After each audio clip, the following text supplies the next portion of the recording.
Pourquoi l'éveil spirituel commence toujours par une crise? Deuxième épisode de la série, 7 signes que tu traverses un éveil spirituel, et que ta vie est sur le point de changer. La vérité que personne ne te dit. Si tu regardes cette vidéo, ce n'est pas un hasard. Peut-être traverses-tu une période où tout semble s'effondrer. Où chaque relation, chaque projet, chaque certitude semble te quitter. Et tu te demandes, pourquoi moi? Pourquoi maintenant? La vérité, c'est que ce chaos n'est pas un accident. Ce que tu appelles un effondrement est en réalité le signe que ton éveil spirituel commence. Et ce que tu vas découvrir dans les prochaines minutes pourrait changer à jamais ta perception de la douleur, de la solitude et du changement.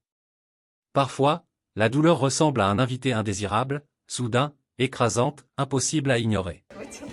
Mais si la douleur n'était pas seulement quelque chose à subir, mais une porte vers quelque chose de plus profond? Pour beaucoup, le chemin vers l'éveil spirituel commence au cœur de la souffrance. Lorsque la vie devient difficile, tu es obligé de questionner, de réfléchir et de chercher un sens au-delà des apparences. Pense au moment où tu t'es senti perdu ou brisé. Ce sont souvent ces instants qui révèlent une nouvelle force, de la compassion ou une clarté intérieure. La douleur peut dissiper les illusions et révéler ce qui compte vraiment. Ainsi, la douleur n'est pas seulement un fardeau, elle peut devenir un catalyseur. Elle t'invite à grandir, à t'éveiller et à voir la vie sous un nouvel angle. Parfois, la transformation ne commence pas par une douce poussée, mais par un effondrement.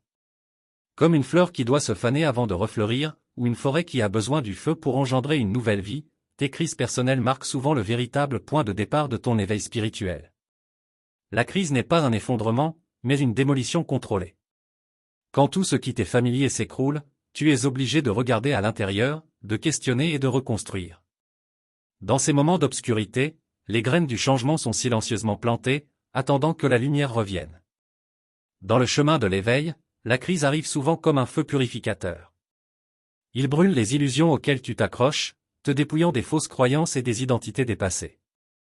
Dans la chaleur de cette flamme intérieure, ce qui n'est pas vrai ne peut survivre. Seul ce qui est réel et essentiel demeure.